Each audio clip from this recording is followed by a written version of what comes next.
around the LTP to make sure that we've got plans, budgets, timelines, and accountability for actions that are in our action plan.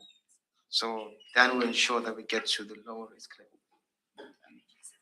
So, take any questions if there are any. You referred to additional controls you put in place. Do you want to tell us what some of those additional controls may be? Yes, so currently we've got a climate change strategy. It's got an action plan in there.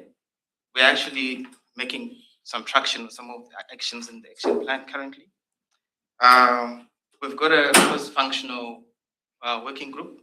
So across different activities, we've got representatives that work together to coordinate the implementation of that action plan. So that gives some clarity to the activities and how they can actually implement those actions. We've got regional groups that we leverage. So we've got the climate change groups, we've got the waste groups, where we benefit from learnings from other districts, but we also engage experts together to cut costs in terms of doing things like risk assessments and gap analysis and things like that. So we actually do regional initiatives with other councils. So in addition to that, what we're proposing to do now going forward is that as part of the activity management plans, each month we have a section where we actually standardize how we do the risk assessments for the climate change risks, and we also standardize how the actions are documented, and that includes the budgets and the timelines, so that they are adopted into the LTP program, and that way we've got enough resources to actually implement those actions. So we talk about the key risk areas. Do we see those as coastal, as rivers, or maybe some of the isolated inland places? What are the most? Where are we most exposed? Well, it's a wide range of risks, and they cover different domains. But I would say, from our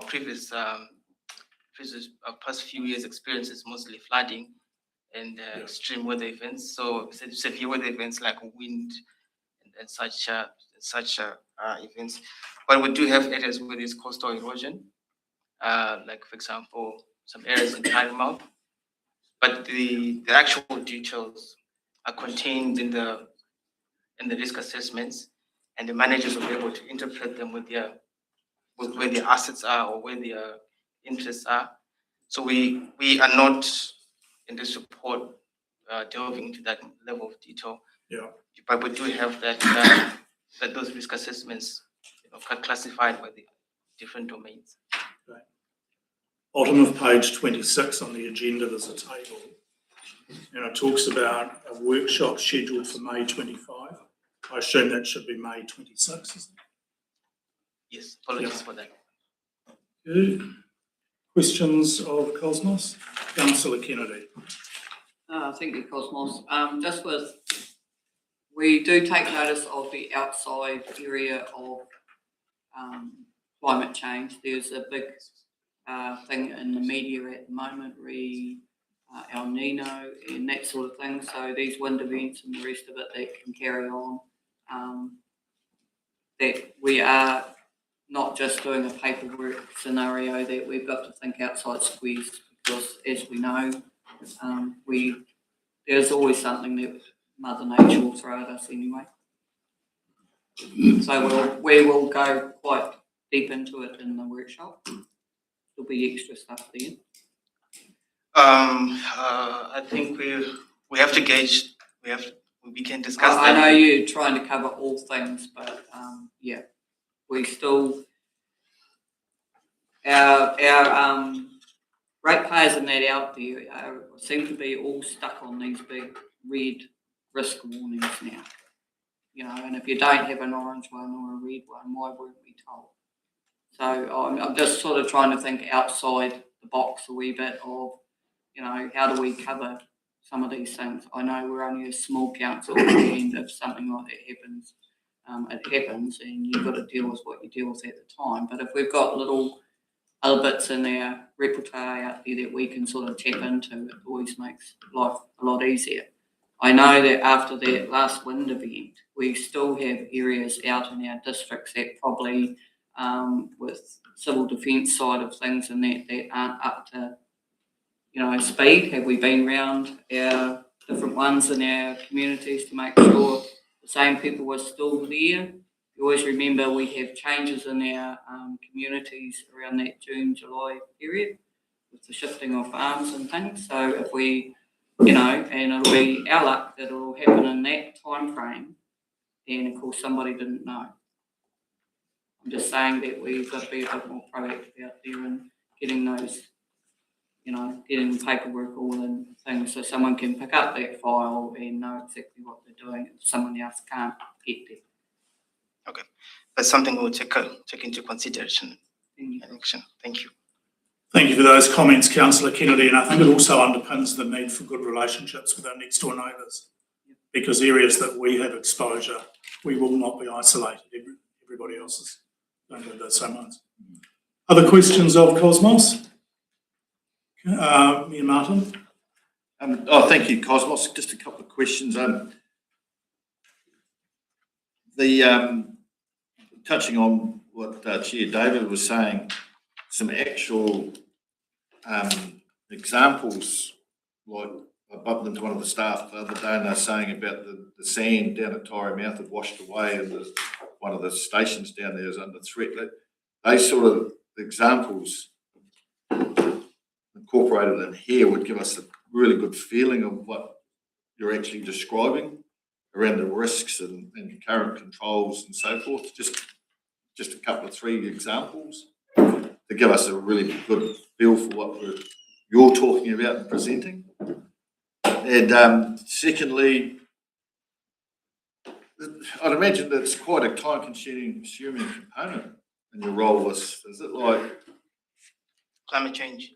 Yeah, the climate change. It must really absorb a lot of your time, does it?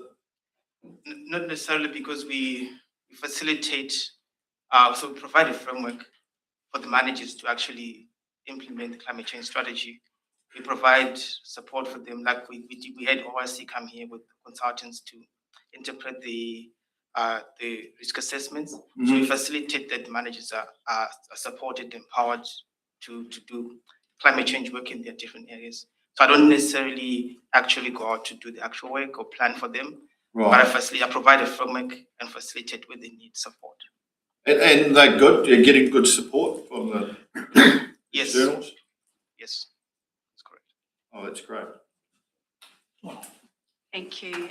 So just through the chair, just to support Cosmos. So one of the current risks is with time and delivery for climate change. So part of our discussions in the workshop, we'd definitely like to start raising with our councillors the fact that sustainability reporting is going to be a requirement moving forward within New Zealand. Currently, it's not mandatory, but definitely it is coming. And with that, there is actually details about direct impacts, electricity, and indirect impacts in regards to our subcontractors and organisations we work with. So to answer your question, Your Worship, that will become significant work in climate change, which is over and above what we currently do. Thanks, Donna. Councillor McTamaney? Yeah, probably more of a statement than a question.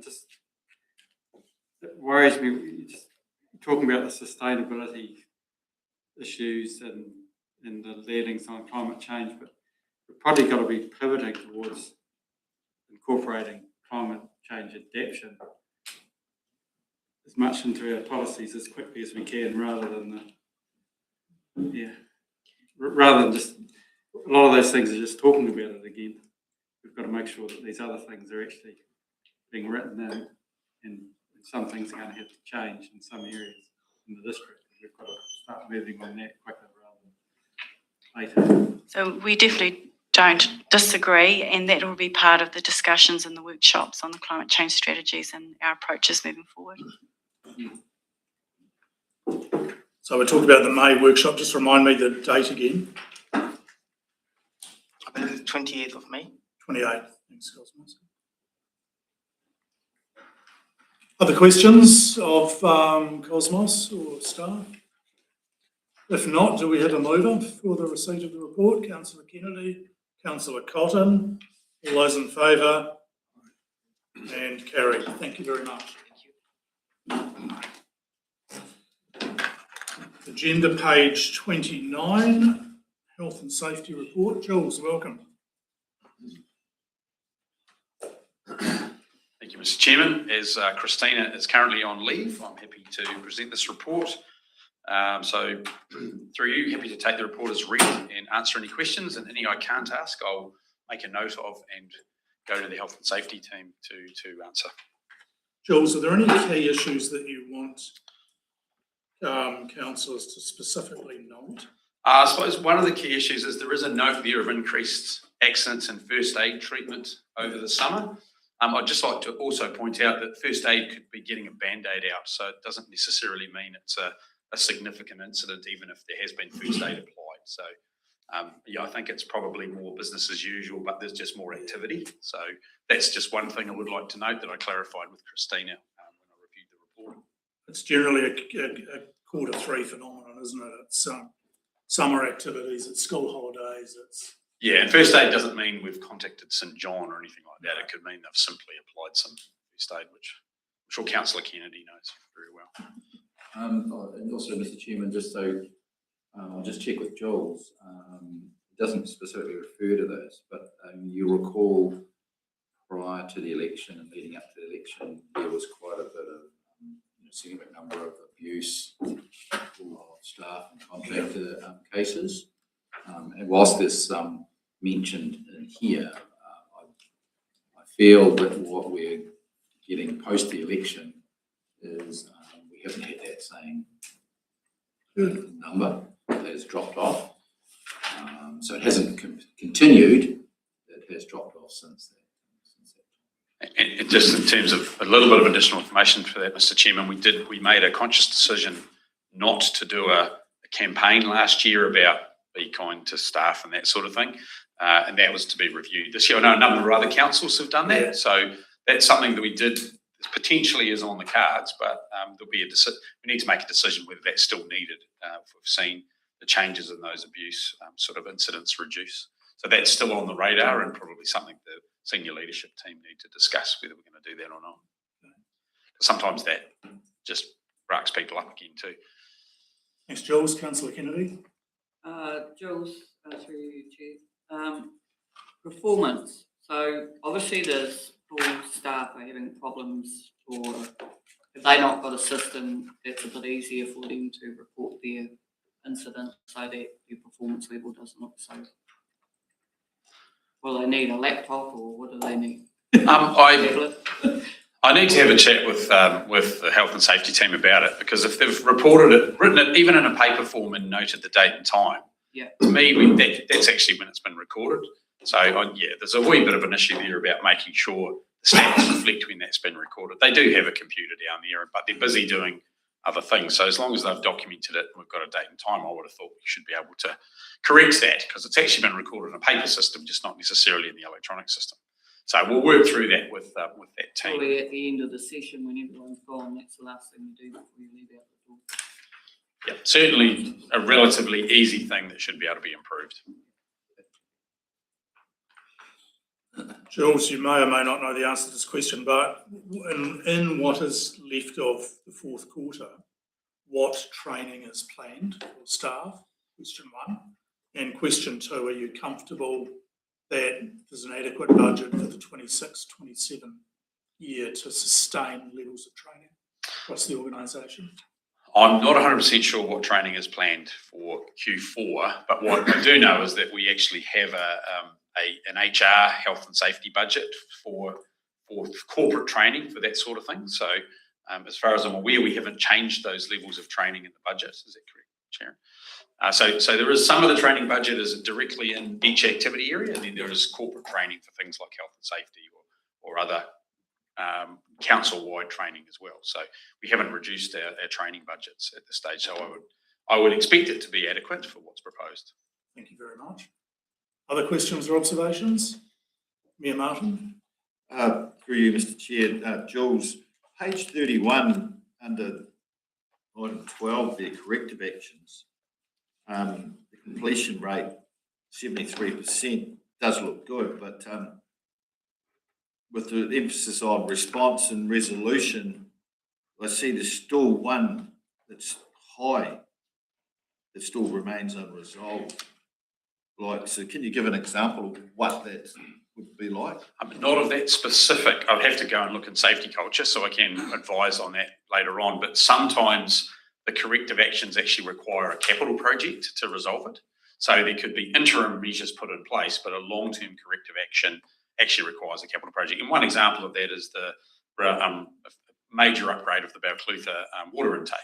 So that was identified quite a number of years ago. There was scaffolding and additional measures put in place, but it's ultimately gone out for a contract for that to have an upgrade. So if it's something that requires a significant capital project, that can take some time for the final corrective actions to be undertaken. And alternatively, through you, Mr. Chairman, the other possibility is a staff issue, which is often classified as high, but doesn't get resolved immediately, and some of those issues do take time to resolve. I suppose if it's a staff issue, then we couldn't be given an example of what a high, medium, and a low is, could we? Because if it's human. We can do generically, for example. You would classify high if there was an issue associated with workload, stress, or whatever. But resolutions to that sometimes are things that happen immediately. Yeah, no Band-Aid. Yeah. And so it just keeps, the thing is the system keeps it open until it's finally resolved. And that. So yeah, it doesn't always mean lack of resolution. It just means that some of these things take time. Thank you. Do we have a mover for the recommendation on page 29? Councillor Kennedy, seconded Councillor McCrosty. All those in favour will say aye. Aye. Against, carried. Thank you, Jules. Thank you very much. Page 33, item number 6, Donna and team.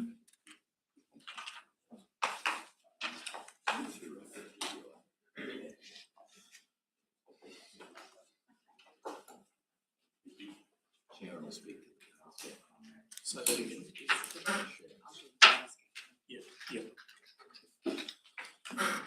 Welcome, Donna. So what we will do is we will work through from page 37 onwards in the attachment reports, and then we will come back to page 34 and pick up on those. So if we start with the Balmoral Tuapeka scheme, my old favourite, as you all know. Welcome. Through your chair. Good morning, everyone. If you've noticed, the formatting of the reporting for this project has somewhat changed a bit.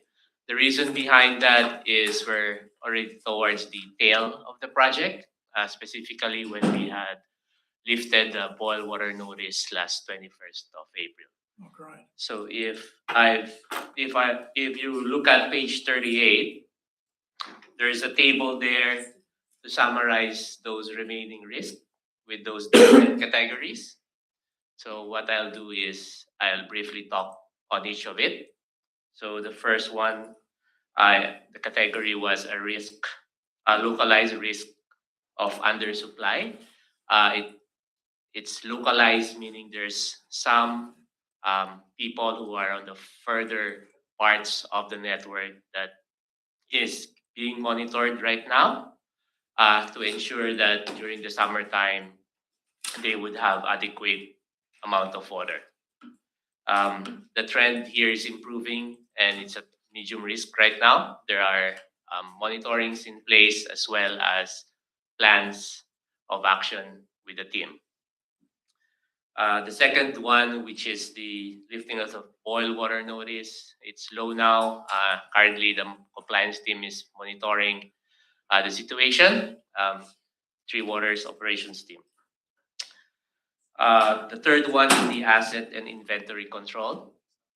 This is about the assets that are still around the district that has to be picked up. In the past few weeks, I put it as a static. We haven't moved into it yet, but there's already plans for it, and by the next council or risk and assurance meeting, we'll have an update on those results. On the fourth one, which is the program delivery and dependency, that includes, it's low now and it's improving because of the overall status of the project, which is currently in the closing phase. The remaining issues there would be the contractual issues with one of the ghost contractor, and we're drafting that letter and we focus to release that in the next few days. Health and safety, this is related to the bore field site condition, water pooling, and fire rating compliance. This is now already low and it's improving. Other than those few things, I'm open to answer any questions. Mr. Chairman, just a quick one. On our site visit and on previous times in this chambers, it was mentioned about the surplus pipes and other bits and pieces that were around different sites and things like that. And you didn't endeavoured or indicated that we needed to address that. Can you update us on any progress associated with that, please? Through your chair, that was lumped into the third item, which is the asset and inventory control. We had to have a decision whether we cut those long pipes so that it's easier to transport. That was the hurdle that we tried to jump over to have a decision on when to pick up all those loose items. So that's in motion right now. So that's why I said on the next reporting, we'll be able to provide an update on that. Thank you, Councillor McCrostrey. Through the chair, just going back to your localised under supply radar, if we've got a whole new system, should we not be able to push more water through to these people? Through your chair. The scheme is composed of those new ones and the old ones. Yep. So it's that transition wherein we are finding some issues through more of those older pipes than to the whole scheme. And I'm just conscious of not naming the person because right now we know that there's one in terms of number. And that's what we're working at. Probably a side question. Did they have good supply before the changeover? Through your chair, I understand. I don't know. I don't know the answer there. But I can check because that's more of a background history. Yep. Thank you. Councillor Cotton. Through you, Mr. Chairman. Thanks for the report, Raymar. Just to answer Councillor McCrostrey's question, some of the issues are coming with water going in a different direction to what it was before. Instead of being on a rising main, it's on a falling main. And of course, what Raymar talks about is the old pipe work. You can have as much water as you like in your reservoir, but a pipe can only carry so much water. So they're probably for capital upgrades. The other question I have for you, Raymar, is have we got a completion date for the project? Through your chair,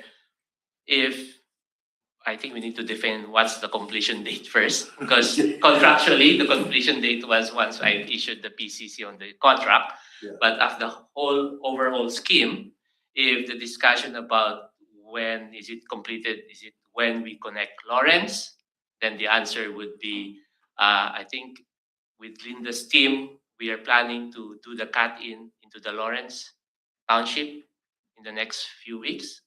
So if everything goes well, of course, with a disclaimer. We want a ribbon cutting exercise, don't we? Sorry. And we want a date in the calendar.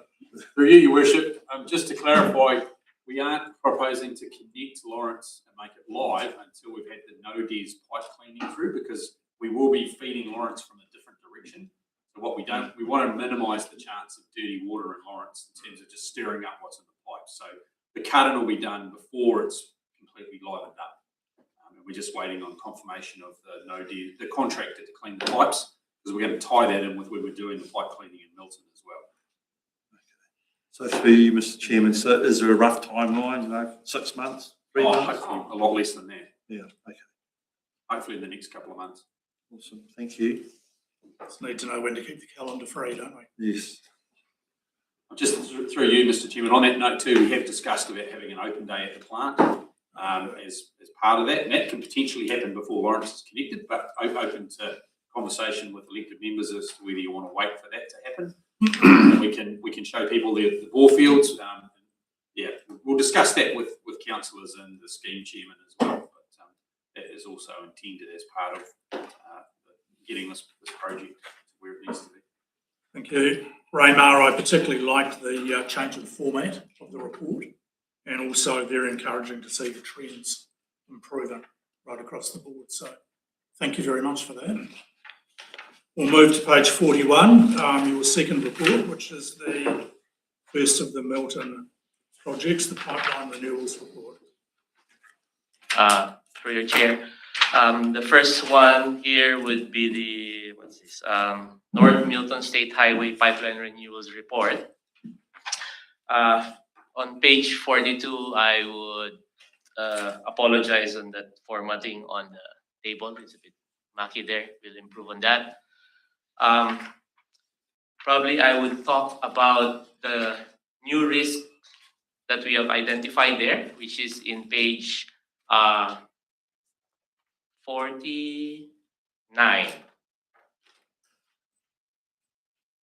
So the first two has been there from the start, page 49. The heading is Milton Main Street Sewer and Stormwater Renewal. So there's new risk that was added there, which is item 3 and item 4, which was also part of your report, Mr. Chairman, as chairperson, about the Middle East conflict and its impact to fuel prices and the way the constructor works. This is still an ongoing discussion and still being monitored. For item 5, there was some noticeable, or not noticeable, there was an observed damage to the existing pavement. So right now, CDC, NZTA, as well as the contractor are still investigating on what's causing that. On our part, to mitigate that, the contractors are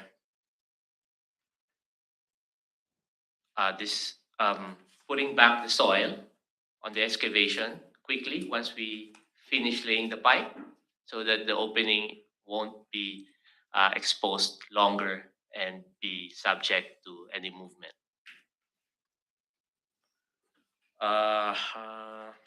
And item number 6, resource availability, more about the people on site and the second crew of the contractor, as well as the contractor has submitted an EOT submission, which is still being evaluated. And in that submission of them, they were indicating that we would complete the project by end of June, as opposed to May. So still being evaluated. Explain what an EOT is. Oh, sorry. Extension of time request. Thank you. Thank you. Raymar, can I take you between pages 49 and 42? I want to come back to a comment that I made before. So on page 49, you've identified the Middle East conflict impact. Go to page 42, forecast spend. How much have we taken into account fuel price and the influence that will have on project cost? Has that been factored in at this stage? I just noticed that this table wasn't updated. The variance should have been 0 because we were factoring that effects, as what you Sure. mentioned, your chair. Thank you. Other questions, comments, Councillor McCrosty? Item 5, Raymer, I just noticed this morning, the slumping's turned out to be a little bit stronger than just maybe, because there's a massive crack running right down the left-hand side or heading south next to the trench in the main pavement. It's actually dropped a long way. And on the curb and channel side, I don't know whether it's a contractor issue or what, but the actual curb and channel is all missing completely. But that slump in the main road is major. And whether that's collapsing into that trench, I don't know, but it's dropped probably 5-6 inches. Through your chair, before the project started, we did some precondition survey. So we will, I will ask the contractor to have a look at what your observation was. Just the worry, I think, coming back to the table is if we've upset the side of that and State Highway 1's collapsed, does that then come back onto us to re-establish State Highway 1, which had been completely resealed and etc. Because it's a bigger slump than anything that was up the road. Through your chair. This is still being investigated right now, and there's different factors or mechanisms that's working there, because there might also be some previous work that other agencies has done, and it might have an effect on that as well. But of course, we're not discounting the fact that the trigger of all of this project was the investigation we've done and learned about the leaking pipes. So we don't have the conclusion yet because it's still being investigated. Councillor Frost? Through you, Mr. Chair. The pipes for this job, were they brought earlier? Were they being brought as the job is being done? So what I'm asking is the cost of the piping going to escalate, or was it fixed earlier on? Yeah. Through your chair, contractually, we don't have an escalation clause in this contract. So if we're looking purely at the contract, the contractor won't be able to claim additional costs on that one. But to answer your question, whether it was purchased earlier or not, this is more of a details on the project. I need to have to check. So, Raymar, could I ask for our next meeting, which is in 6 weeks' time, that these issues around the potential cost impact be factored in as a separate reference? Through your chair, yes, definitely. Other questions, observations? No? Go to the second part of the report, which is the beautification report, starting on page 44. So for through your chair, for the Milton Streetscape project, I'll just make use of the risk register in page 48 to give some update. For item 1 and 2, it has been there for quite some time and it has been closed. Item 3, I just added this. Item 3 to 6 are new ones. So the first item 3, which is the lighting fixture, as well as the brick veneer for the feature wall, it was earmarked to be a risk for the delays and uncertainty of its arrival. As of last week, I had a date for it. It would arrive mid-May. I understand that initially we said that we would complete the project by end of May. However, due to those impacts that we were trying to solve on that brick wall to make sure that we fit it within the budget, it had an effect on that schedule. and the contractor has submitted extension of time request, which is still being evaluated. And it indicates that the completion of the project is end of June 2026. Where are they being delivered from? I have to check. I don't know the answer to that.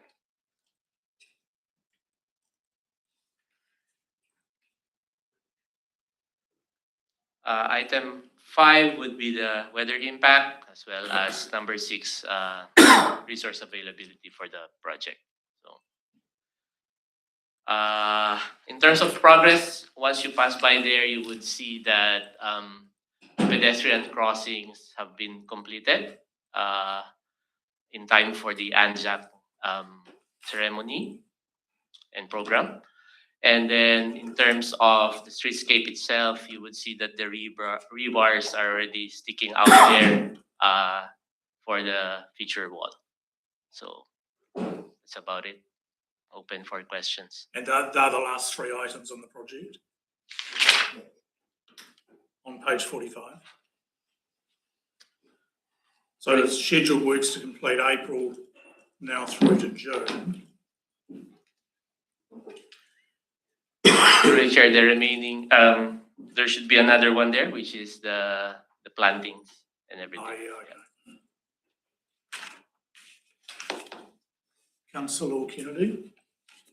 Through you, Chair. Rama, I think a risk hazard that needs to be added to our list is our cleaning of our toilets. I've put it through a couple of times. They're clean, but they are wet. The floors are slippery, okay? Everyone stops at that toilet on their way through to Dunedin Hospital, like I do with my mother.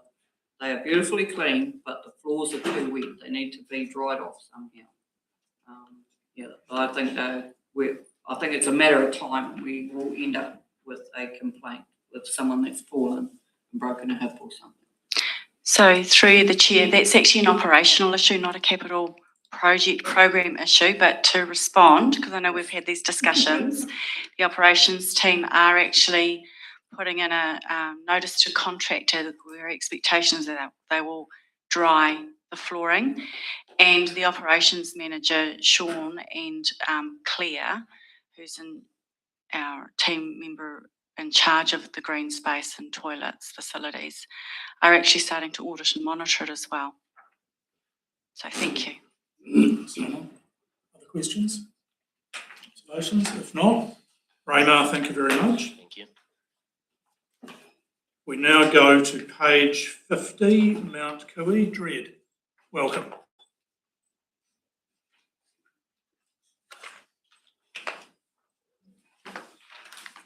Good morning, everyone.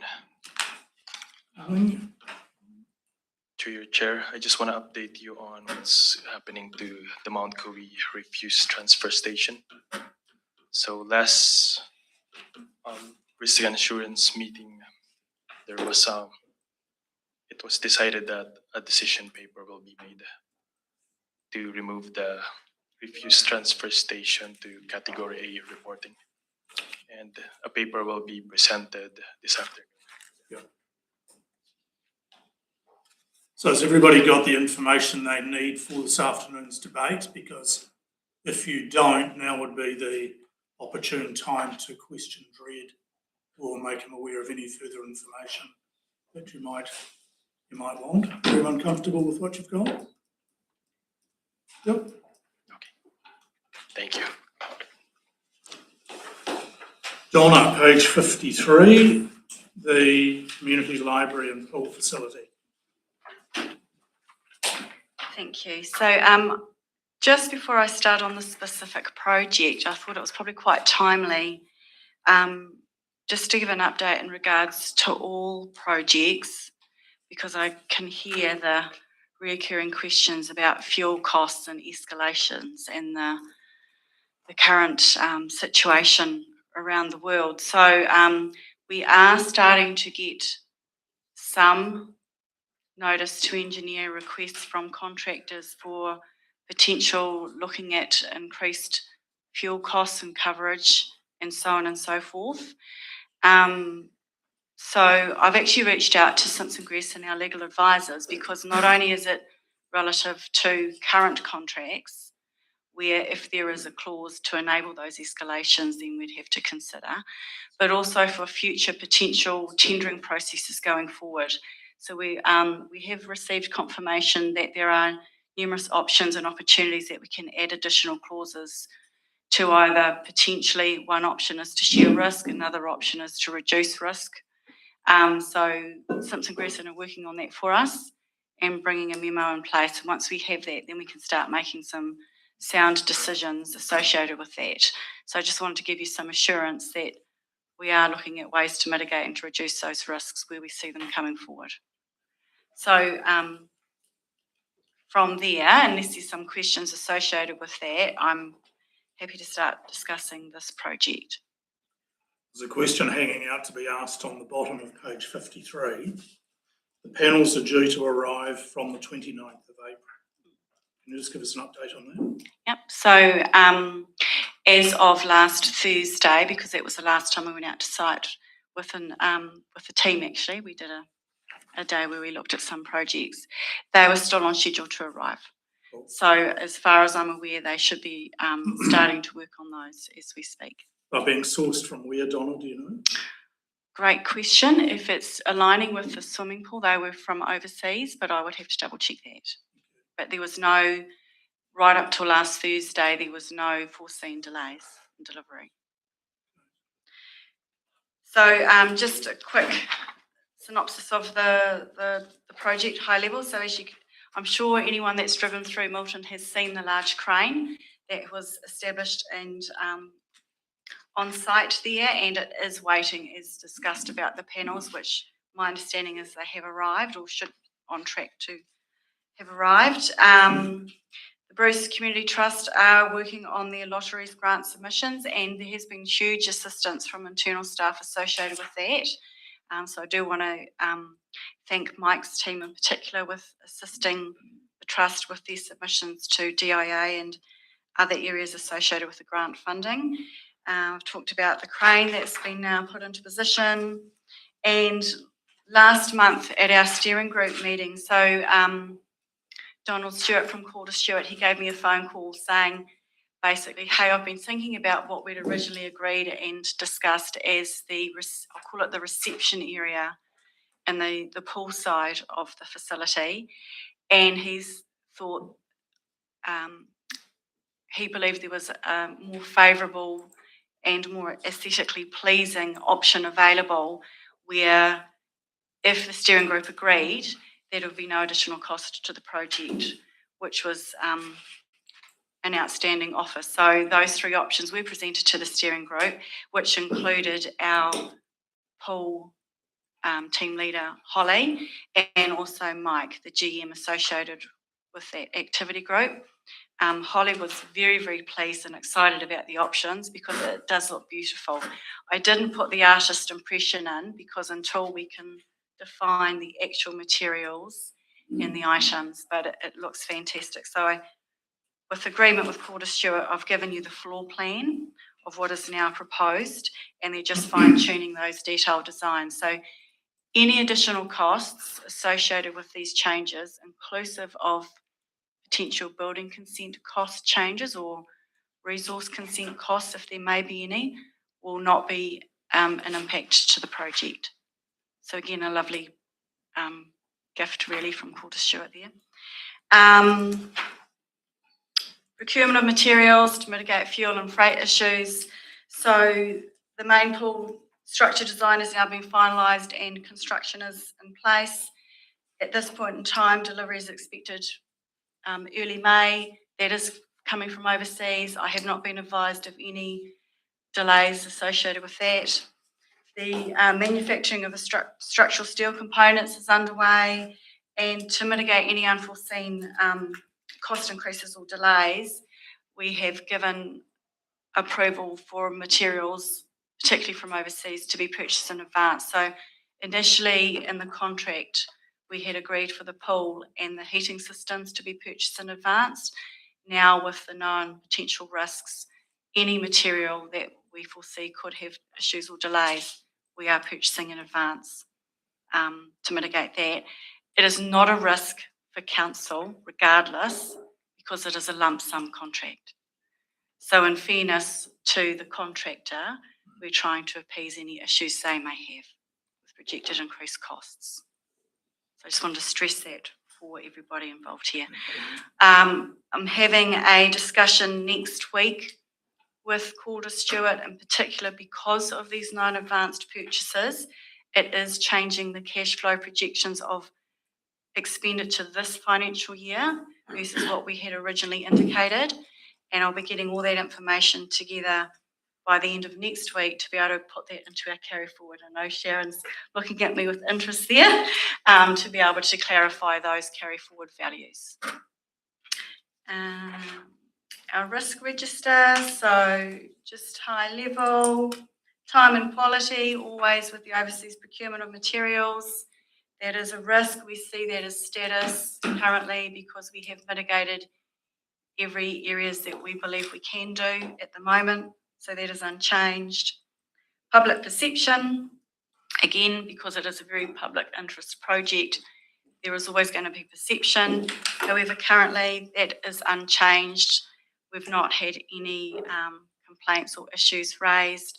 I did have one of the initial neighbours come to see me on Tuesday where he let me know on Tuesday, so that was after this report was written, and I don't know if you've noticed or not, but where the current transformer is, the lovely new acoustic fence line behind the transformer, that area has not been completed yet. It's still got the initial lower corrugated iron fencing, and young members of our community on the weekends and after hours have been climbing their gate and climbing up onto the corrugated iron. So I've contacted Calder Stewart and they're now going to be adding a temporary additional height fence structure there. We can't finalise that acoustic fencing in that area until PowerNet have completed the transformer upgrade work required. I don't know the timeline of delivery for that. We have been asking, but we haven't had a formal response as yet. Financial risk, we're on track, we're on target. Again, status, nothing has changed. However, it'd be remiss of me not to include that as a potential risk going forward. Currently, we don't see any issues, but it still does need to be present. Fuel and freight, again, I've discussed this in some detail already. Currently, no risk to the project from the council perspective. Contaminated soil. This is, I've made that amber because at the moment with Calder Stewart having to dig out the earthworks and they have to dig down to hard clay, that has actually proven to be more material than what they had initially considered in some areas. And because of our consent requirements, we have to keep that contaminated soil on site and we have to cover it to reduce wind and atmospheric concerns there. So there's greater volume. And so what they are doing is they're what they call bunding. Anywhere they can find space, they are bunding and covering that. We think it's on control at the moment, but I'm just alerting you that there has been more material of contaminated soil, or soil really, than what was initially considered and thought. Possession is on track, everything's tracking along nicely there. Scope, everything's fine, nothing's changed apart from the change of design for the reception area, but it's on track. It's no impact to the project as such or any aspects for council. We're currently on time.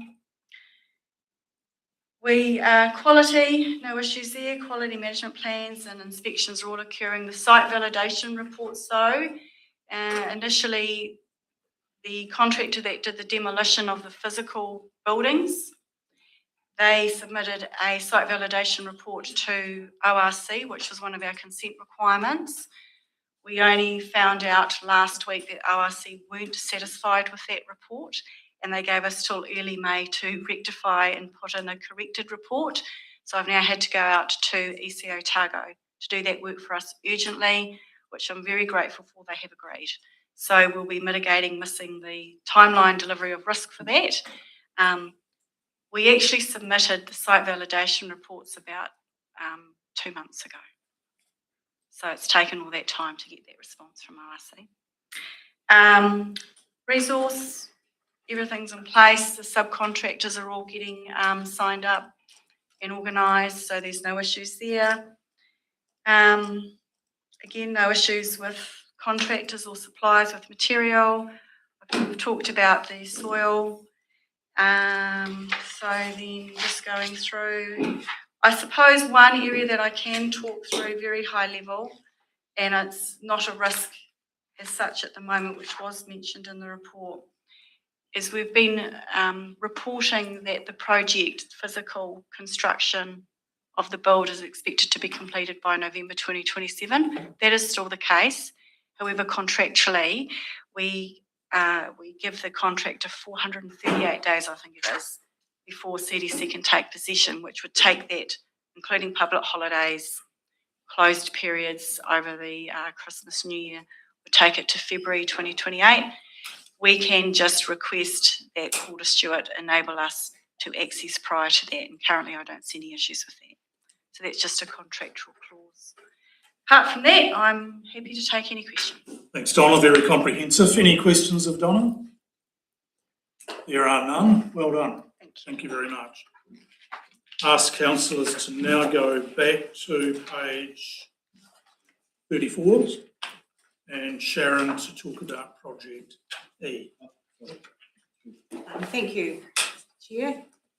I'll just, a couple of points of note is that we're expecting training to be scheduled. It hasn't been done yet to do with the interview process. First time we've done an interview in Datascape.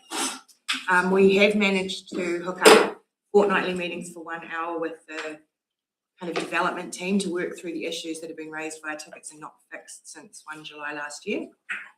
So that's good progress. We've got those meetings underway. We've also put in a request for on-site support for a week before the end of the year and then for some right on the end of the year, especially around regulatory, to get us through that. So, and the response has been pretty positive. We haven't got any dates or anything yet, but they appear to have been quite supportive. We have financial reports coming to you today, but we still have a way to go on those, but I'll talk about that when we get to them later on. And we are partway through our implementation of our invoice scanning and e-invoicing software, which is something we have to proceed with, because just a point of note on that is that we actually have to file a first return on how we're going with e-invoicing at the end of this month. And so that's going to be a 0 at this point. But we are well ahead of a lot of other councils, so that's good. So we are still embarking on that. Other than that, I'll take any questions if you have them. Thanks, Sharon. Questions of Sharon? Starting with Councillor Cotton. Thank you, Mr. Chairman, through you. Thank you, Sharon. You mentioned looks like you're getting some positive support with this, and I hope so. Do you think it's enough? Through you, Chair, it's more than we were getting, but they have been, since the start of this year, we've been getting more support off-site, but we really just want someone on-site, because you fix something and then you find something else and you have to wait for them to get back to you. It's just, if they're here, you can just go bang, bang, bang, bang. So until we have that support, we won't know, I think. Okay. But they have been much more reactive. I would like to think so. And we'll discuss this further later in the agenda today.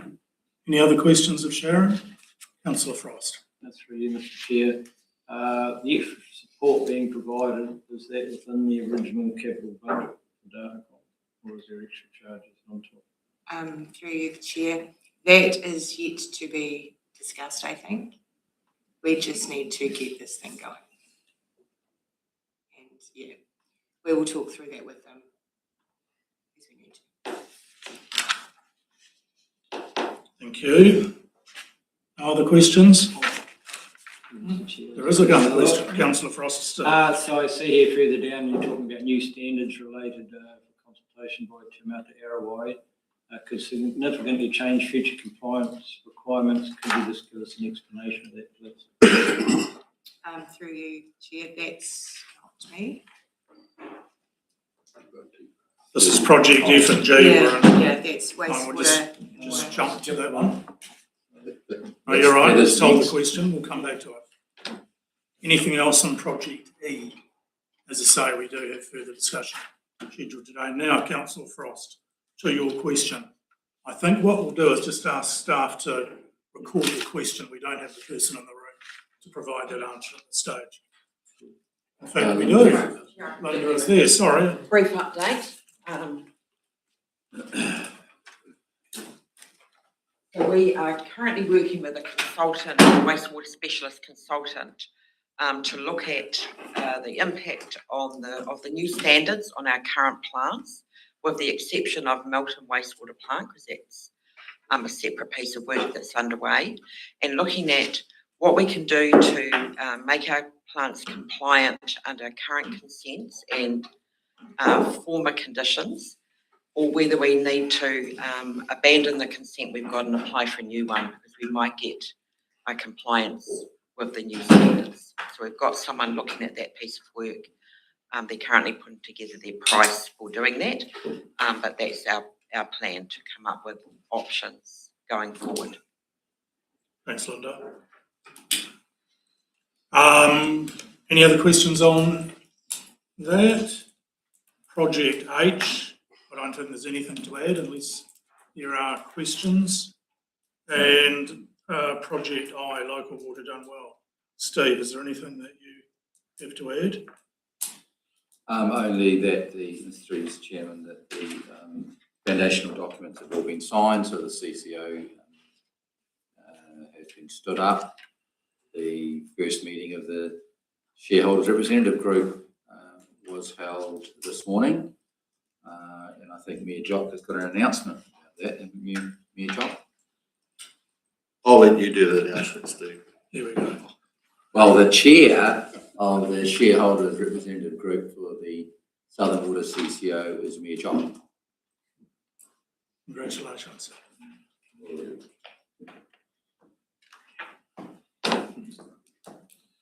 Any other questions or observations of Steve or indeed the new chair?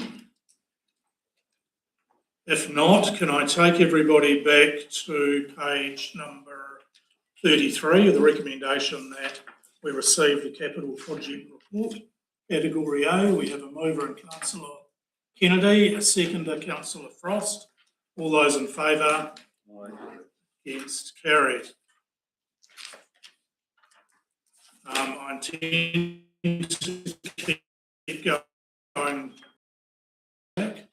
Page 65, Three Waters Operation 8-month report. Thank you, Mr. Chair. Just a reminder again that the figures that the report has been prepared with were put together manually, hopefully the last time, but just conscious of, I'm sure they're accurate, but there is that proviso there that there may be some things that are sitting in the wrong numbers. Position for 8 months, so $16.5 million for expenditure, compared to our budget of 14.8, so the overspend is sitting at 1.7. So that's the report last month, you might remember, or the last meeting, the report was incorrect as it was first tabled and corrected during the meeting, so the position has moved by about 600,000 over the month. The mention there about those finance costs that were under budgeted, so there's an increase there of about 50,000 from the prior report. And in terms of the other OPEX expenditure that's overspent, the largest movement has been in that planned and unplanned maintenance category. I am a bit concerned about the number, so I've asked staff to go through and check every transaction to make sure coding has been done correctly.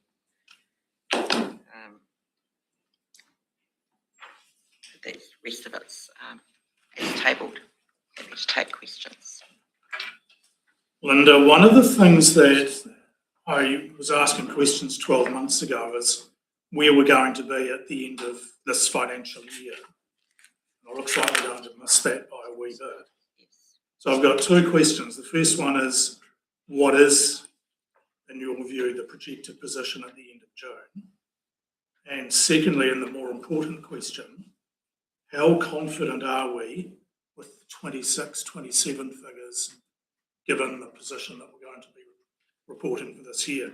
Because again, is this an opportunity that we need to take through the submission process to go back and review those costs? Thank you, Mr. Chair. I guess we haven't forecast end of year position, and it's something that I could work on with Sharon's team so that we have a better understanding and appreciation of that. Next year, we have lifted things that we could see were lagging. There was considerable debate around the non-routine expenditure, which is, and the budget that I requested was initially adjusted downward. And then through councillor feedback, it was lifted halfway. So there is potentially still going to be a gap there, but as I always say with non-routine, it is the unknown factor around our business that we don't know what's going to break at any time. So it is the most difficult to forecast. We would expect to see some things like the non-routine or the routine expenditure for sampling should be pretty well known. Now that we've lifted all the boil notices, the non-routine sampling should come down. Hopefully we wouldn't have to ever do any, but I'm sure that won't happen. But there are some things that will be known and there are things that we simply can't predict. Questions or observations? Yes, so we've always been coming down and down, closer and closer to budget compared to where we started. And as a result, as Linda mentioned, the proposed budget for next year, the initial position was to bring that to zero. Yes. Obviously, then we had to look at what that meant as a consequence to the overall rates. And there was some adjustment to that, which does, in terms of going out for consultation, because it's not a final decision, create some risk still of a deficit in that account next year. I think the point going into decision making will be to understand, like whilst that's not going to be anywhere near what it was in previous years, that's still a risk. And I think going into decisions, we'll need to bear that in mind because, I think the point will be there'll be a number of different things impacting on that 20% rates cap. We've gone out just above it. And if there was decisions that reduce us below that 20%, that would be an area, for example, where you might go, well, actually, we probably need to perhaps ensure that area is funded as a result. So we will be talking about entirely excluded, some information around LGFA related feedback we've received. It all does impact, it will be part of our decision making through there, but it's all part of that balancing act. The point is, based on what we've consulted with, there is still a known likely risk of a overspend in next year's budget. Nothing like it has been in previous years. We've talked about that, and as I said, it does give us options to reduce that or remove that depending on where we sit in terms of the final decisions for the annual plan, Mr. Chairman. Thank you, Mr. CE. Questions? Oh, sorry, the other thing would be, part of that also is Linda's team have also committed and have made some significant changes around reducing the deficit and changing the manner and nature of the contract, for example. You can speak to that. So that's so looking at our current reticulation contract, moving to I guess more certainty around costs for types of repairs. So using a measure and value type process rather than a cost plus model, which is our current position. And also looking at moving our sludge from Milton and Purua water treatment plants, which is currently costing us a considerable amount, and looking at purchase of a vacuum truck for that. Mayor Martin. Through you, Mr. Chair. Linda, on page 66, other OPEX expenditure overspends. The Te Mata Arawai and the ORC, we've got the levies and the consents, both at 61K. Is that on top of what already, or is that full, so for the full financial year? Through you, Chair, Your Worship, the levies for Te Mata Arawai were introduced into law in July 2025, so we weren't aware of them, so no budget. They are budgeted next year in the proposed budget, and the ORC consensus is probably just timing. We have a budget allowance, but it's insufficient for where we're at in a consent cycle. So my question was, though, like they're overspend, so is there that 61K on top of another amount that you've already paid? The 61K for Te Mata Arawai is where it sits against no budget. We don't pay them any money, but the government changed the method of funding. Yeah, so it's just $61,000? Yes. And that's it, yeah? That's it. Year to date. Yeah. Year to date. Year to date, yeah. The same with ORC, it's year to date. Yes, it is. Aye. Cool. Thank you. Thank you. Other questions, observations? Councillor Cotton. Thank you, through you, Mr. Chairman. Thank you, Linda, for your report.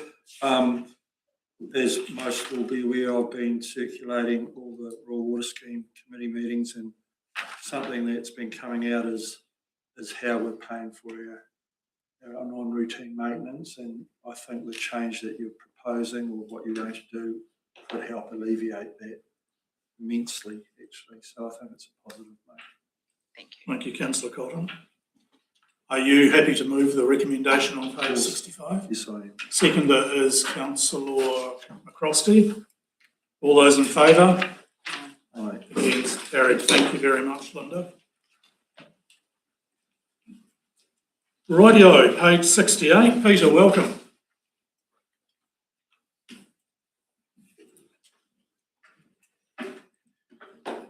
Before I start with your leave, Mr. Chair, I'd just like to make mention and write that back at item 4. There's reference to a workshop on 28th of May with respect to the climate change. That's actually will take place on the 11th of June. Sorry, 11 June. Yep. Thank you. Right. So with your leave, I'll talk to the paper. There's an update to item 2.2 on the paper. There's an additional matter to note. It's with respect to the annual report on dog control, in page 8 and 9 of the Mandatory Documents Register. That was requiring a public notice and website update of that report. That's not taken place. The General Manager Tree asked me to convey her apologies, and it'll be done in the next 2 weeks. Apart from that, the report I'll take as read. Thank you. You've all read through the report. Do we have any questions of Peter? Councillor Smith. Through you, the Chair. Thanks, Peter. Just on page 27 under your seed and civil defence emergency management, I note it's probably not us, but it relates back to us that the draft target group plan civil defence was going to public consultation 30th of March to the 20th of April. We haven't seen anything of that.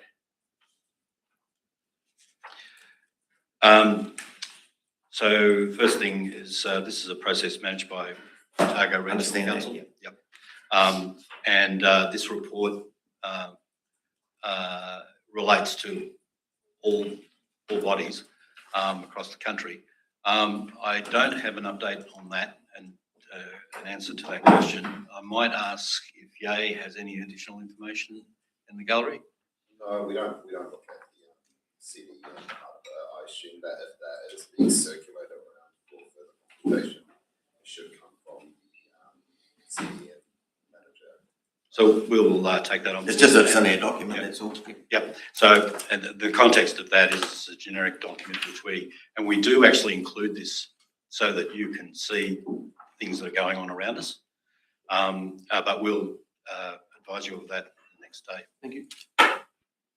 The ORC seem to do everything 2 months late. All right, comment. You've heard me refer to this document before, and seriously, if you haven't read it. I move around local government circles quite a lot in the country, and the number of times I pull this out of my briefcase and refer to it, it's a very, very good document. Very good detail in terms of the role and responsibility of the local government sector, and particularly important when we see the impact or potential impact of some of the proposed legislative changes coming towards us. Peter, you're discussing this again with Council this afternoon, so just be aware if there's any further information anybody wants, make sure you get that from Peter prior to this afternoon's meeting. There is a recommendation on page 68, which Councillor Frost wants to move. Do we have a second? Councillor Kennedy, all in favour? Carried. Thank you very much. Right, Greg, the first of two Treasury reports. First of those being on page 70. Thank you, Mr. Chair, and morning, everybody. So yes, just reporting on the Mobile Fund for March. So yes, unfortunately this time we had a loss of 1.6 million. We did also have quarterly interest distributions reinvested of 172k for the month. So that was a net loss of 1.293 million. So just to note that it was still a return made of 3.95% in the end, so less than the 4.10 budgeted percentage, but still a return. So I'll also be putting together over the next few days a agenda paper for the upcoming annual plan decisions meeting, just on the investment surplus and the amount that will be available for decisions. Just also have attached the quarterly Melbourne Jessup Weaver report, just sort of going through a few more of the the reasons things have happened in a bit more detail, just discussing like the global and geopolitical factors, like the airstrikes and the fuel prices that contribute to that volatility of the financial markets, as I'm sure we're kind of probably aware of already. Take any questions or discussion with them. Questions of Greg. I don't think the current result is any surprise to anybody. It has a rubber ball effect, and as it goes down, it'll bounce up again. Councillor McAtee. It should have already bounced up. April's been pretty good. Yes, we'll hopefully get the April result in the next few days. So Yeah. Unfortunately, through you, Mr. Chair, obviously our period is the 31st of March. So the ball bounced just at the time of the balance. So we had a good start to the next financial year. Yes. We always say that, Mr. Chairman, and then something happens. Any other questions of Greg? If not, Mayor Martin's moving the recommendation. I was just going to add through you, Mr. Chair, the ball probably hasn't bounced as good as Councillor McAtammany's. Oh, yes, it is. April's been great. Councillor McAtammany seconded. All in favour? Carried. So just so everybody knows where we are at the moment, we're going to go to item number 10 on page 86. We're going to go item 10, item 11, the financial reports. Then we will introduce Mike Hawken, and then we will break. So be about 11:30 when we break. Okay. So Greg, page 86. yes, thank you, Mr. Chair. So yes, the debt report for the month. So just one thing to note there. So the current amount of debt as at 31 March 2026 is 180.8 million. That is a bit higher than last time because we, as part of that 36 million showing is the new debt. That was part of that was 22.5 million. That it was due to a request from the LGFA to accept terms of refinancing that amount early. So it was originally due in April, but we did it in March. So that amount's been repaid during April. So you'll see that balance come back down next time. Just looking at the cost of funds. So currently, March 2026, it's 3.86%. So still trending downwards from the 3.99% that we had the last two periods. And we've also attached the quarterly Bancorp Treasury report. So we've got Miles O'Connor here from Bancorp to go through that in a bit more detail. So, Mike, did you want to come and join us up front to do that?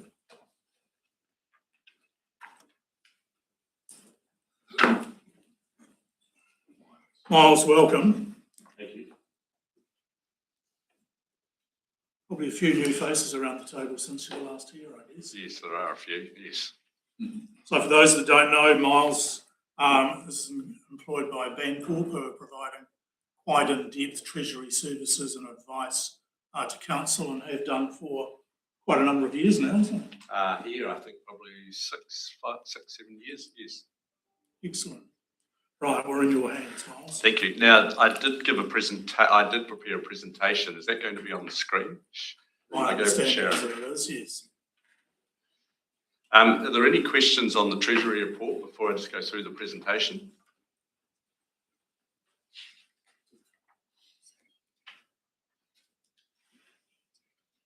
I mean, the main thing is, your cost of funds is 3.89%, so we've got it below 4%. Your debts, right, which one is it? So side one. So one thing we could note, councillors, in the agenda, page 90, it's probably worth ripping out that page and putting it in your back pocket, because that's the quick reference in terms of what our debt level is, what our headroom is, and the cost of funds that Miles has just referred to at 3.89. Mr. Chairman, I probably wouldn't be suggesting you rip that out and use that as the reference, because the problem is that $22 million of debt that was put in, shows in figures, is going to be coming off. Yes, you're right. Because we didn't draw down that much debt. We've been telling you for a while we didn't need all that debt, right? So we don't want to be quoting that figure, because that actually isn't the actual, what it actually should be. It's just a timing issue in terms of in, out, and that. So just, that's the point that Sharon wanted to make, didn't you, Sharon? So the best advice is don't follow my advice. Councillor Makatamanek. Yep, thank you, Mr. Chair. Miles, just dashboard, page 87. I'm not sure what 87 is. So. Sorry, on page 87 on the agenda, we've got the borrowings dashboard.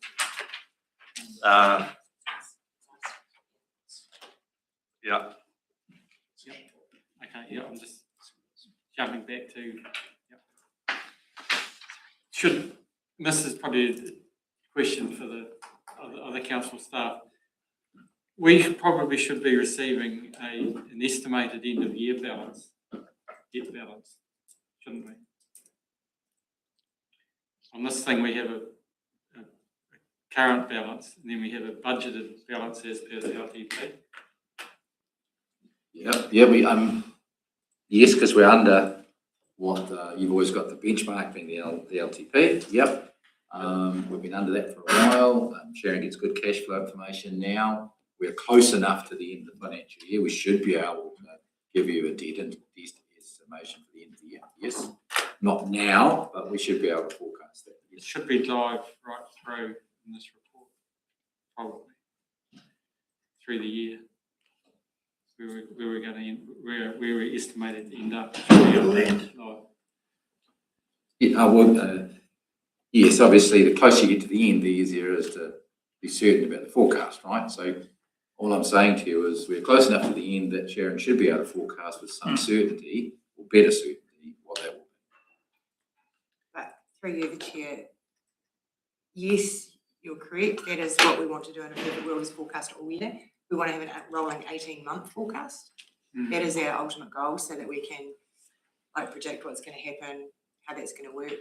We started doing it in our old system and haven't got back to the system yet. But that is the plan so that we can. Because the LTP number, basically, as soon as you started, from July the 1st, the LTP number's history. Yeah, okay. Sorry. Just one point I would make on the report. It's the one on my page, which is headed interest rate risk management. That's quite an important page for us. It shows a graph on the top left. Page 91, everybody. So I'll just point that out as that, well, you're policy compliant. So you comply with all aspects of the Treasury policy that, that relate to the financial, the Treasury risk management activities. And the other actually good one is that your cost of funds, while it will go up, it doesn't actually go up to the same extent as the floating rate goes up. So I'll explain about the floating rate in a minute, but a lot of councils are having quite a steep increase in their overall interest rate because of Clutha's position. That increase isn't as much as a lot of the others are, even though the floating rate and interest rates have been going up. One of the reasons for that is that you had some higher priced debt, which was unfortunate because when your debt level, you had the lowest cost of funds of any local authority in the country. And then that's when you had debt of about 20 or 30 million, and then your debt has gone up to 180 million. A lot of that was actually sourced when interest rates were very high, but we're starting to lose those high rates. So I think that's worthwhile just pointing out there. So look, I have got a quick presentation. I know you're pushed for time, but I just think it's pretty important at the moment, given what's happening in the world. So I'll try and go through this pretty quickly. Those are the interest rates that determine long-term bond rates. New Zealand in the black, the US in the red, and Australia in the green. So you can see that it's got a pointer. It's got a laser pointer on it. Can you see? Oh, it's fine unless you're on the screen. Pointed onto that one. Oh, sorry. Will that go? I'll just quickly show if you can see this. That spike up that we have there, can everyone see that? Was I in the way? That is what happened after the start of the conflict. So that was with interest rates going up. And they have gone up sharply. Now, normally in times of economic or geopolitical stress, interest rates actually go down. That was the normal paradigm. And so interest rates would go down and the share market will go down. And when interest rates go down, it actually increases the value of a bond, because what the paradigm was that investors would seek the sanctuary of the bond market because that's less risky than the equity market. But this time it's actually gone the other way. So the equity market is at record highs. So in other words, equities have gone up in value, but bond rates have actually declined in value. So it's actually turned on its head. One of the, I think the reason how you can actually describe that is because the oil shock, the inflationary effects of the oil shock is what's driving these bond rates, and investors seek a return over inflation. So inflation is going to go up as a result of it. So investors are actually pushing up interest rates as a result of inflation. I think that's the easiest way to describe it. And those are the oil prices. So you can see you've got just oil. The black line is a generic oil contract.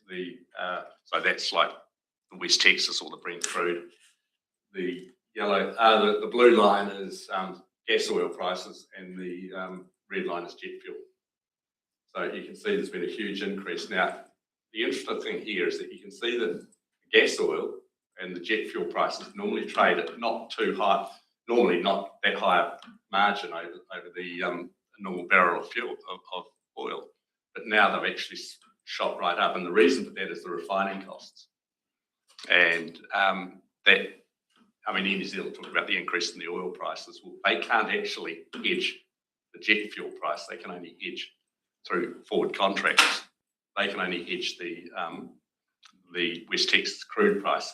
That increase in the margin is the refining cost. And most of 50% of our fuel comes from Korea, and I think about 30% from Singapore.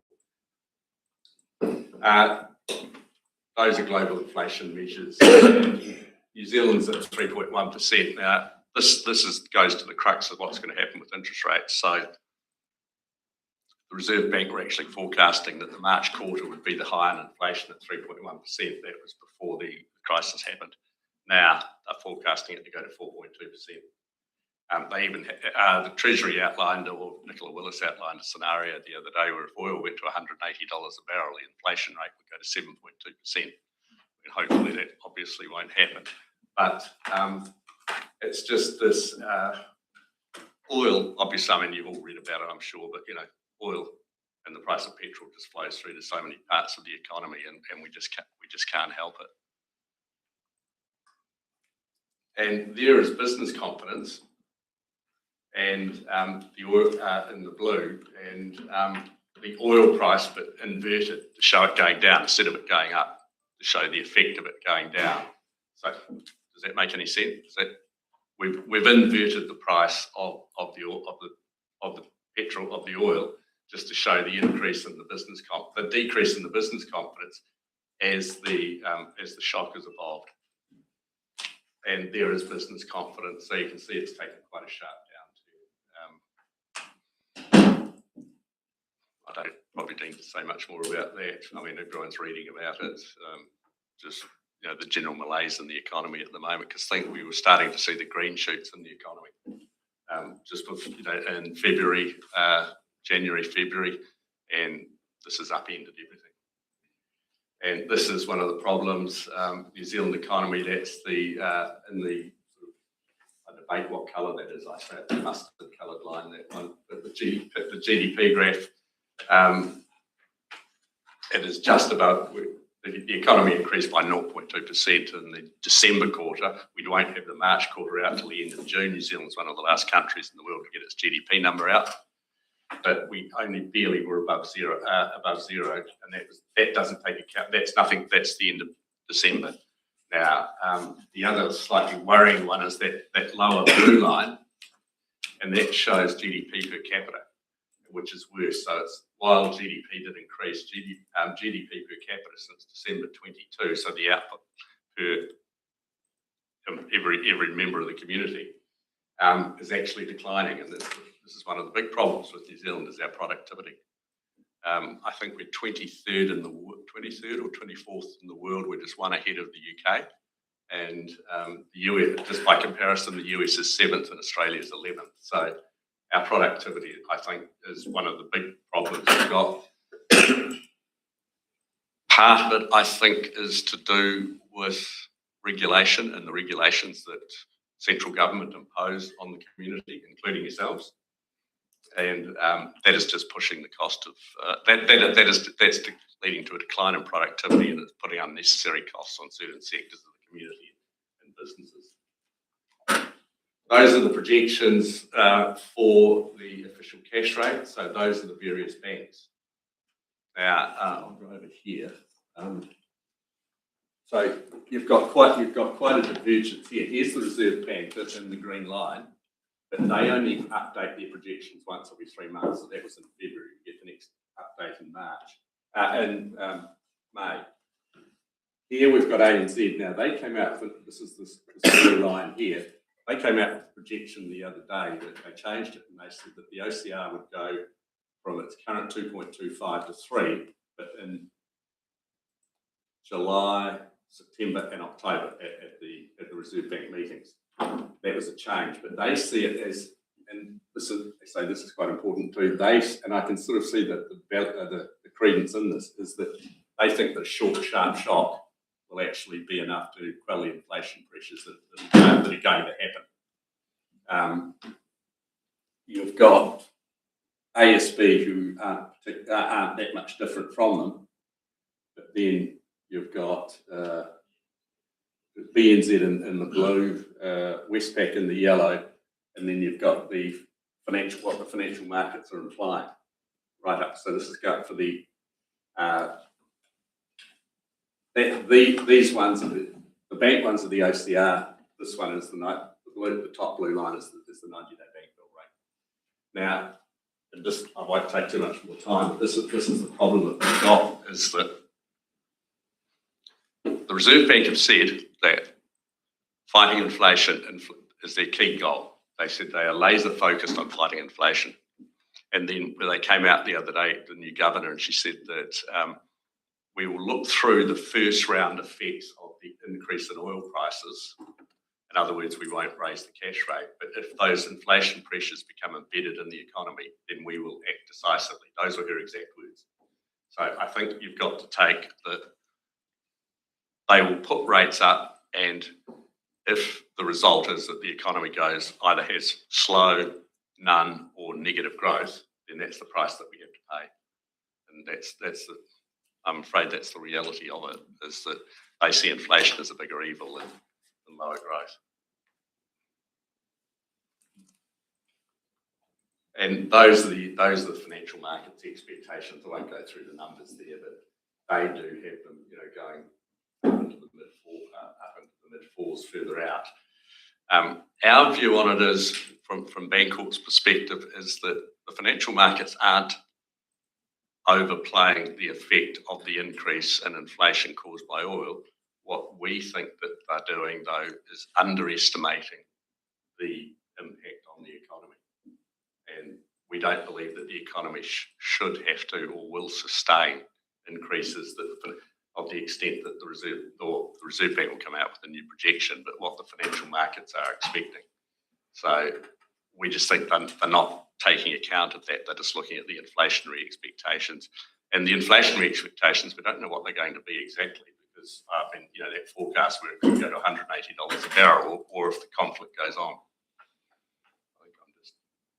And that's the last slide, I think. So the 90-day rate, and the OCR is in red, the 90-day rate's in black, and we've got the 3, 5, and 7-year interest rate swap rates above that. So those are the wholesale rates that you can fix your debt at. It just, the worrying, the thing that we're sort of grappling with at the moment is that this 90-day rate, so the portion of your debt that's on a floating, is here. If we wanted to fix it, then if we want to fix it for 5 years, that's 2.65%. That's 4.01%. So you're paying 1.35% just for certainty. Our question is will this rate get up to there? So you're at a loss. You'd be at a loss here if you fixed it. It has to go up to here for you to break even. So we don't see the value in these swap rates at the current levels. We just think they're too high, they're too elevated. That's me. Miles, thank you very much. A lot of detail there and a lot of questions will come out of that. Does anybody have any questions of Miles or general observations? Are you around for another half hour or so? Yep. So we're going to be breaking in about 30 minutes. So if you want to hang around for morning tea and have a chat to councillors, that would be very much appreciated. Thank you. Thank you. There is a recommendation on page 86 that we receive the Treasury Management Report, which Councillor Kennedy's moved and I'm going to second. All in favour? Carried. Righty-ho, page 95 is a holding report for financial reports that are going to be distributed. If anybody wants to take a 2-minute leg stretch, please feel free to do so while these are being circulated.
convene. So these are the first of the financial reports that we will start to see. Sharon's very shortly going to talk through the reports, and I appreciate that there won't be the time for a lot of those questions that you're asking. What I've done overnight is reached out to the portfolio holders, Simon and Dane, and asked them if we would consider getting together after this meeting, talking about portfolio role responsibilities when it comes to reviewing financial statements, some of the additional information that will be required. But it's been frustrating for Sharon and her team working with the new system. And again, I want to repeat my comments from earlier in the meeting that really appreciate the time, the effort and the heartbreak that you've gone through putting this together. So Sharon, the floor is yours. Thank you, Mr. Chair. So, yes, in front of you this morning is first financials we've pulled together out of the system. I do have to say this has been done in a test environment. We took a copy of our system at the end of March and made all our changes in a test environment because there's been quite a few iterations. So there are a couple of things we do need to check about where the costs are falling. We think they're above the line and below the line correctly, but then we might just have to move where some of them are actually falling a little bit, not a lot. And as part of this, the team has gone through and looked at every single transaction council has processed from 1st of July till the end of March, and moved those around within the new structure we've set up. So that's been a massive piece of work. And we have to, when we go to do this in our live environment, we have to repeat that process and then do every transaction since the end of March to current to get that structure right, and then get our teams out there all the new codes so they can proceed going forward. So there's still a wee way to go to get this up and running and live correctly. So I think I've had a bit of a review of these since we finally pulled them together yesterday afternoon. And the areas I'd like to comment on are the grants and subsidies and donations are well under budget. And there's a couple of reasons for that. One is to do with the NZTA program, which I've given you an extra piece of paper about that specifically at the end. And another reason is included in that budget is investment surplus funding that we won't journal until the end of the year. So that will be there, and we will look at the investment funded projects, what we have completed, what we haven't, and pop that income at the end of the year. So on the NZTA budget, you can see that what we budgeted for the annual plan has changed since then, and we've given you the TIO approved program there as well, and then we've given you what we've claimed to date. And actually what we've claimed to date is what we've claimed, not the actual cost, so I have to apologise for that. So the bottom NZTA subsidy figure in column 1 is rubbish. It should be 5.7 million. So sorry about that. And I'm just talking to the team this morning.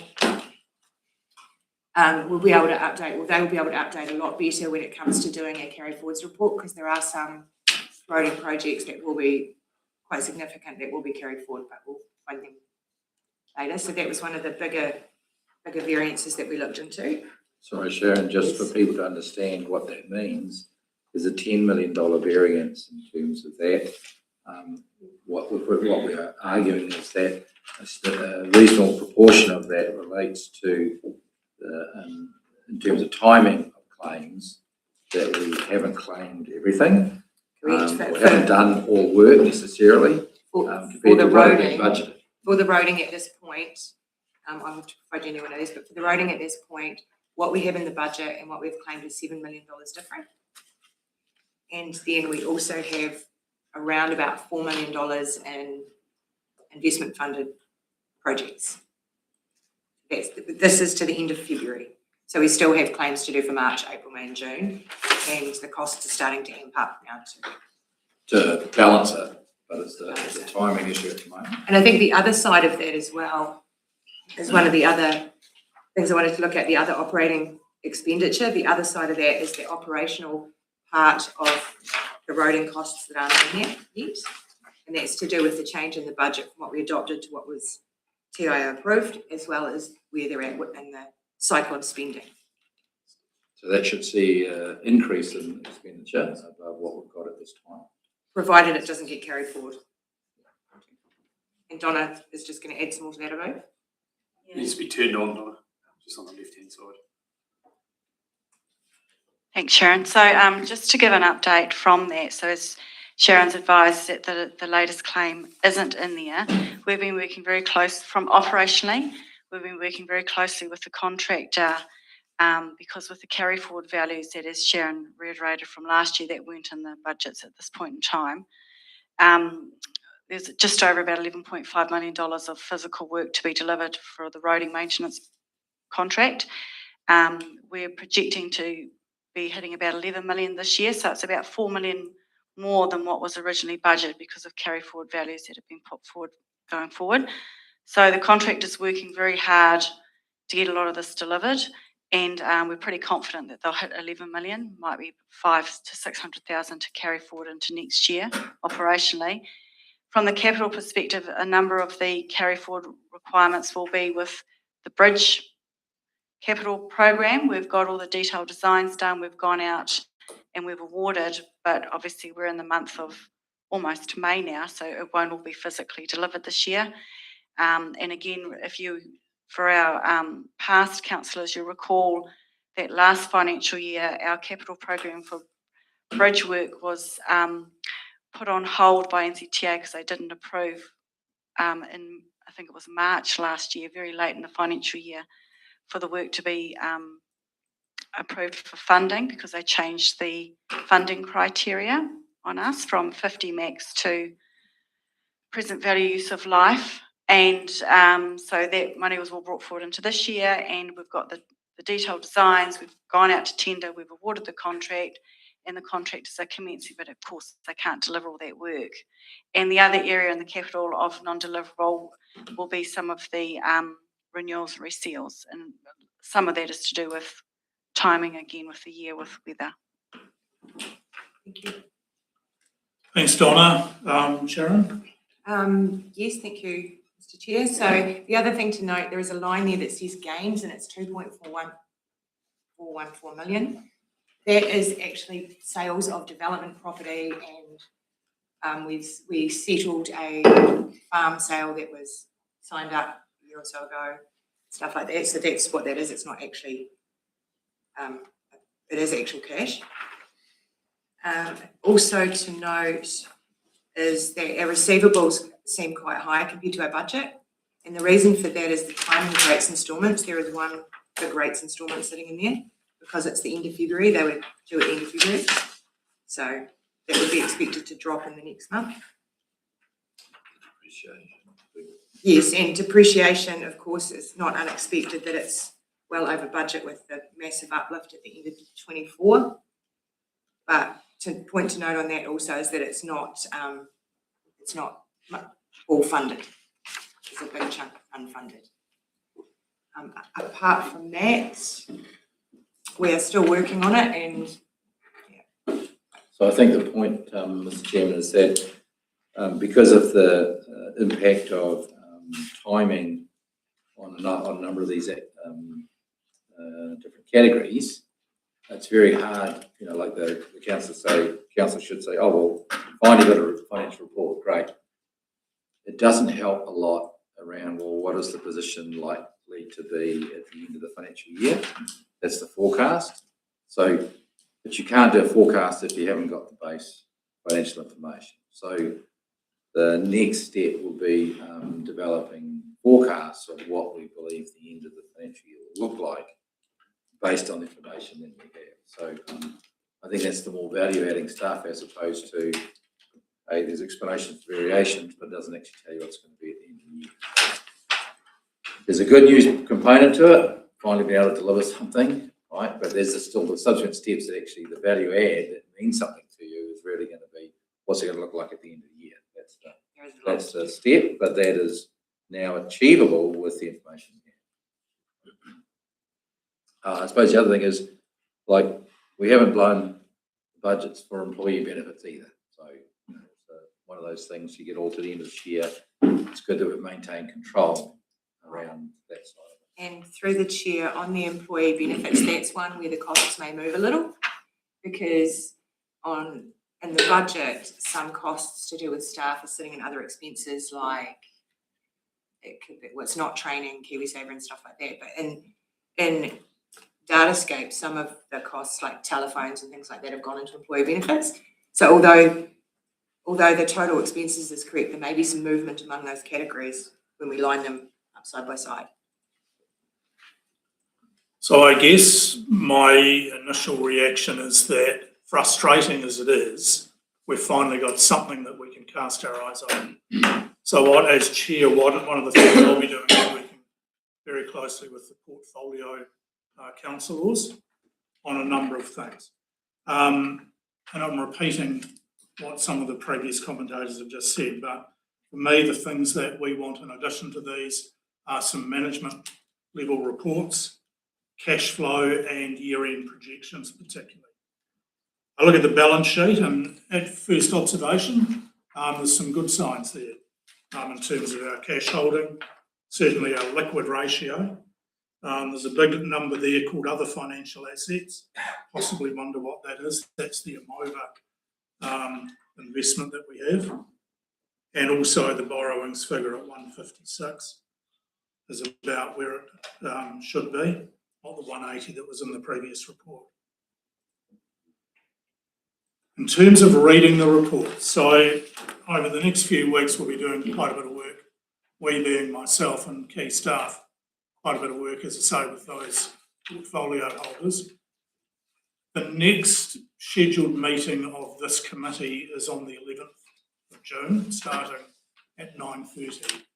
What I propose is starting at 8:45 or 8:30 to run a session on reading the reports, because they will look considerably different, and in terms of volume, there'll be a lot more information than you've got at the moment. You can't possibly be expected to read these and ask questions today, so don't even attempt to do that. So just note that in your diary that although it'll be early winter and it will be a bit cold, there will be an early start that day specifically for that purpose. As information comes through, you'll start to gather questions in your own mind. Make sure that you release those back to myself, not raise them on the day, so that everybody has come prepared with explanations to have that a productive outcome. So with that, are there any comments or observations that anybody wishes, queries of Sharon and the team, or otherwise just general observations?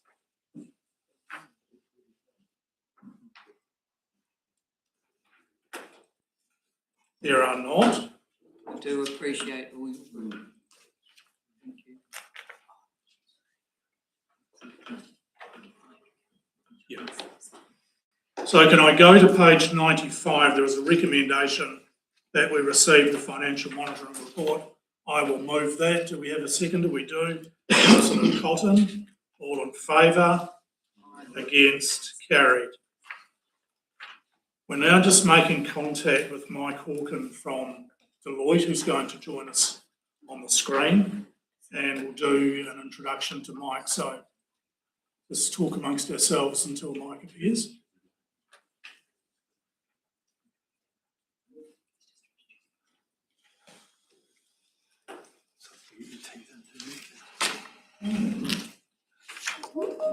Well, now it's got a spare time now, you can do that.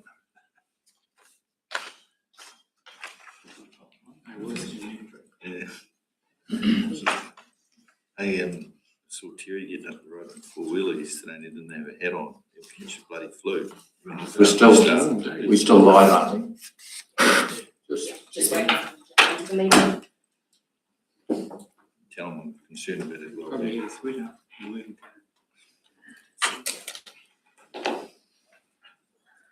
He didn't get that one on that? No, he didn't.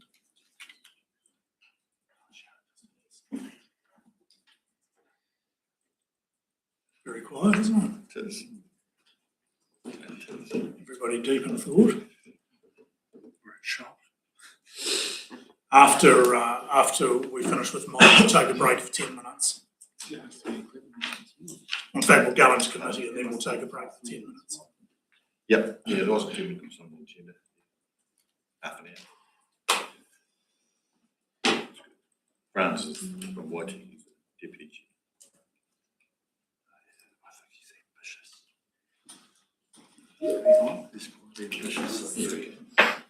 Who, me? No, Brian. Mike. Morning, Mike. It's David here. How are you?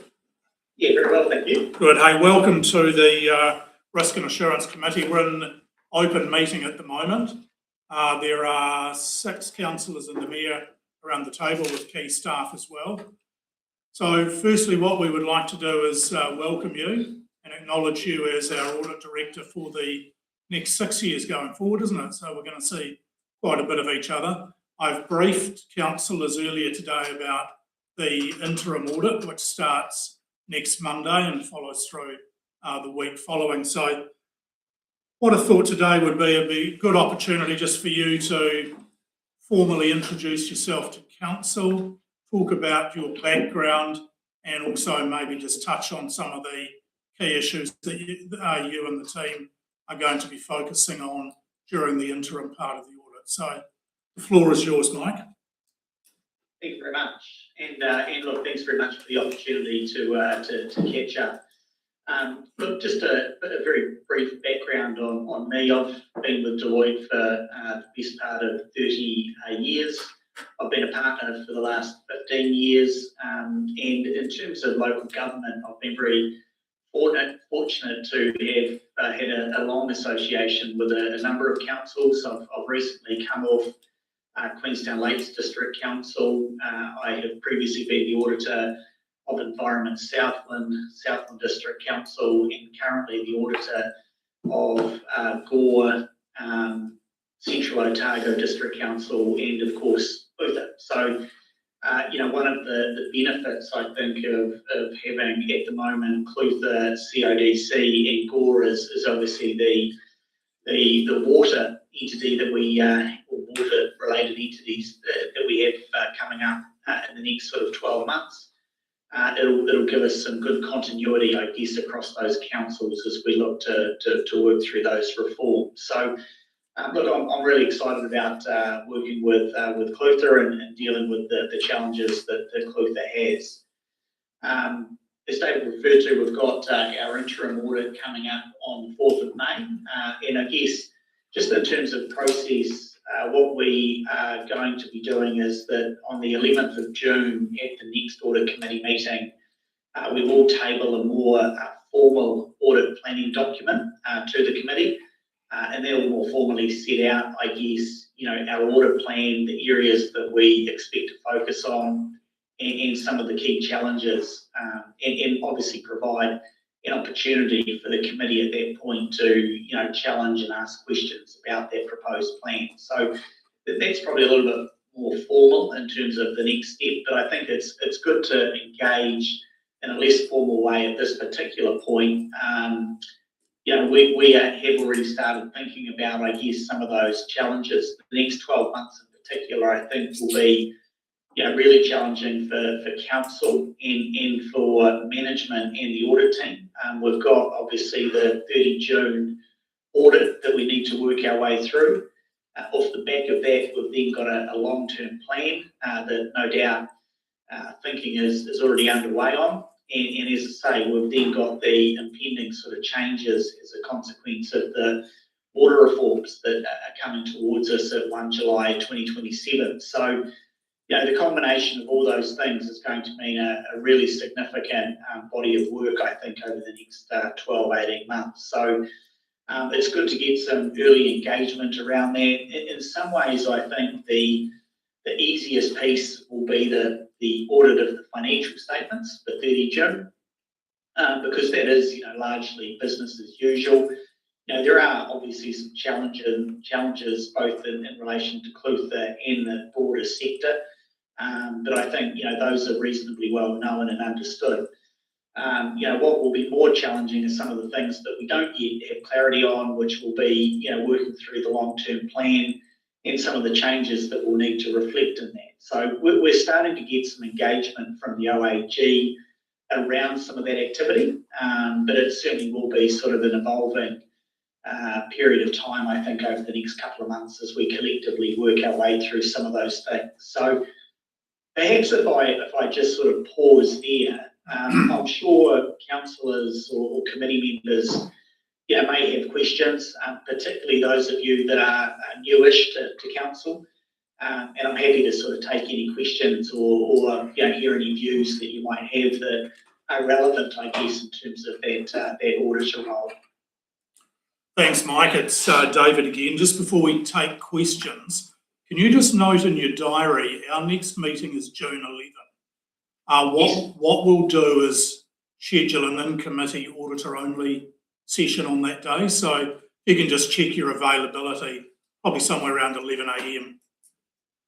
on that morning.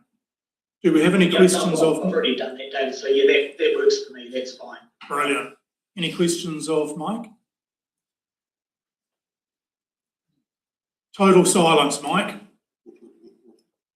So look, thank you very much for making yourself available today. We will continue to monitor with interest the progress through the interim audit and look forward to catching up with you again on the 11th of June. Yeah, sounds good. And thanks very much for the opportunity to introduce myself today. And I look forward to working with both management and the committee over the course of the next period of time. And as I say, I think there'll be plenty of engagement, particularly in the next sort of 12 months that we'll work through. So we look forward to doing that together. Thanks very much. Take care, Mike. Thanks, guys. Councillors, can we now go to page 96? There's a suite of recommendations to move into public exclusion. Do I have a mover? I do. Councillor McCrosty, seconded by Councillor Smith. All in favour? Carried. Councillors, we will break. It's, what is the time? 20 to 12. I suggest 10 minutes. We've still got quite a bit to cover. And at 12 noon, we have a presentation from our insurance people